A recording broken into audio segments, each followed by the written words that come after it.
আসসালামু আলাইকুম। কেমন আছেন আপনারা সবাই? আলহামদুলিল্লাহ আমি অনেক ভালো আছি। আজকে চলে গিয়েছিলাম সমস্ত কারখানার ভিতরে, তো ভিতরে অনেক ঘোরাঘুরি করলাম। এখান থেকে ভিডিওটা নেওয়া শুরু করলাম। এখানে আমি গিয়েছি হচ্ছে আমার বোনের বাসা আছে, আর এখানে হচ্ছে আমার ভাতিজি মারিয়া আর আমার একটা ফ্রেন্ড আছে মেঘলা, ওদের দুইজনকে দেখানো ঘোরানোর জন্য ঈদ উপলক্ষে। তো এখানে আমি গিয়েছিলাম হরিণ হরিণ অনেক হরিণ এভাবে মানে ওনারা মানে করে একটা মাঠের মাঝখানে একটা জায়গা একটা সাইডে চিড়িয়াখানার মতো করে ওনারা পালে। তো এইখানকার হরিণগুলি অনেক তরতাজা, অনেক সুন্দর, মনে হয় চিড়িয়াখানা সুন্দরবন। এখানে যে এত সুন্দর ভিউ দেখতে পাবো কি না আমি জানি না।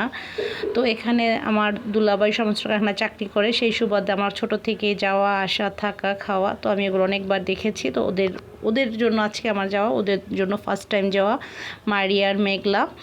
তো এখানে যে হোটেলগুলি আছে, রেস্টুরেন্ট, গল্পের যে রেস্টুরেন্ট আছে, এটা হচ্ছে লজ্জাপতি গাছ। তো লজ্জাপতি গাছ দেখে আমার ছোটোবেলার কথা মনে হয়ে গেছে যে আমি তো অনেক লজ্জাপতি গাছকে টাচ করলেই হতো।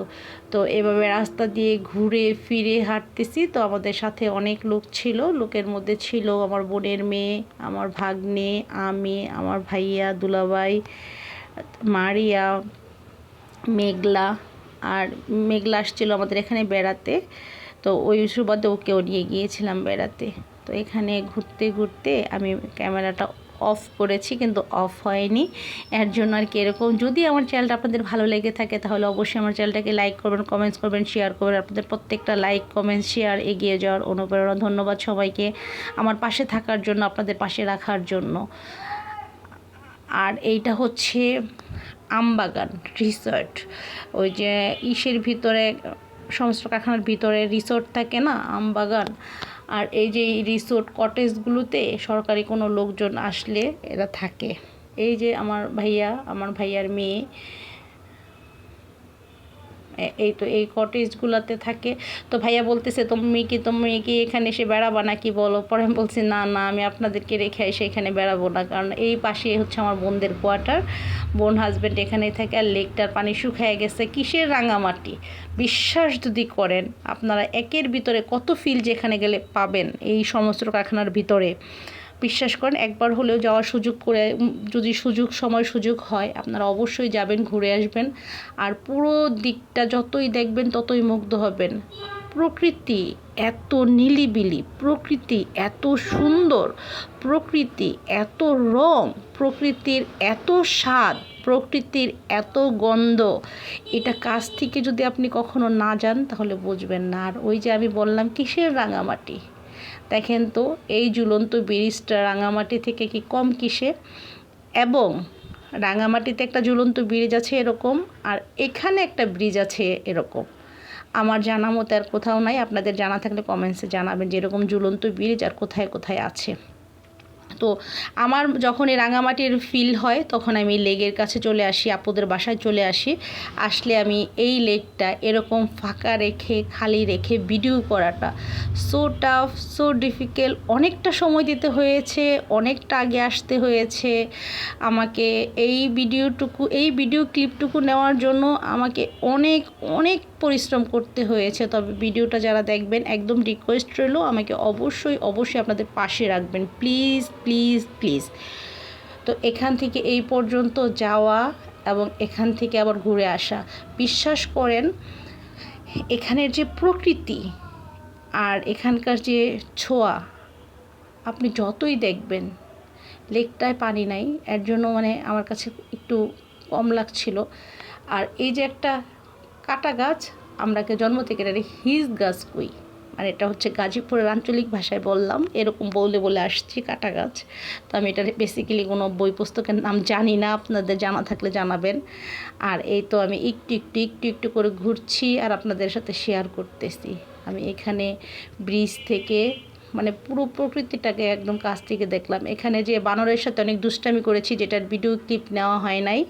আর এটা হচ্ছে ওই যে এখানে একটা গাছ আছে যেটা আছে রাজবাড়ির ভিতরে, আর আছে হচ্ছে সমস্ত কারখানার ভিতরে। এই গাছটা আমি আর কোথাও দেখি নাই। ওই গাছটার নাম কি, ওই নামটা আপনাদেরকে দেখালাম। অনেক ফলে ফুলে বড়া ছিল আম গাছ।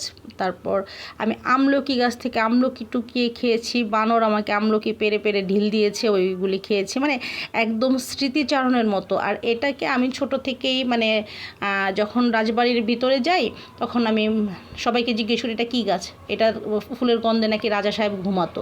তো আমি এবার এসে দেখি যে সমস্ত কারখানার ভিতরেও এই গাছে এরকম ফল ফুল ধরে আছে, এত সুন্দর গ্রান। আপনারা যদি কখনো কাছ থেকে ধরে দেখার সুযোগ হয় আমার মতো ধরে দেখবেন। আর আমার সব সময় ফুল অনেক পছন্দ, সবারই ফুল অনেক পছন্দ, কিন্তু এই গাছের মাঝে বলের মতো একটা গোটা হয়, ওই গোটাটা ভিতরে ফাটাইলে ফোমের মতো হয় আর বিচ্ছিরি দুর্গন্ধ। আমি এর জন্য এটা টাচ করিনি, কিন্তু ফুলগুলো অসম্ভব গ্রান, আর এটার গ্রানে অনেক দূর পর্যন্ত যায়, অনেক দূর পর্যন্ত যায়। তো রাজবাড়ির যদি কারো যে সুযোগ হয়ে থাকে তাহলে দেখবেন অনেক বড় গাছ, রাজবাড়ি ঢুকতে মূল ফটকের হাতের বাম পাশেই এরকম গাছ আছে, দেখে নেবেন।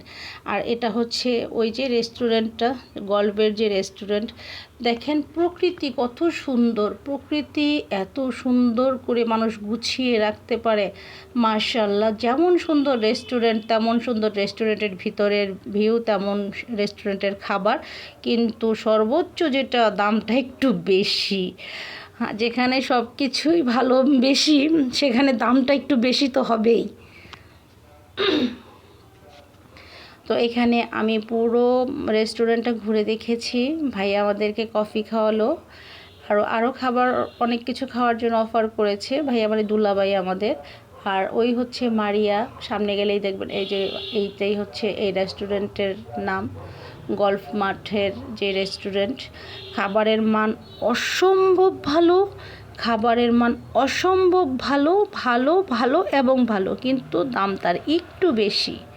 মান যেহেতু ভালো দাম তো বেশি হবেই। দেখেন ভিতরের যে ডেকোরেশন, এটা হচ্ছে মারিয়া, আর উনি হচ্ছে সেই মেঘলা, যাদের ইচ্ছে পূরণ করার জন্য আমার এখানে আসা। আর মূলত ক্যামেরার পিছনে আছি আমি, আর এখান থেকে বাহিরের ভিউ।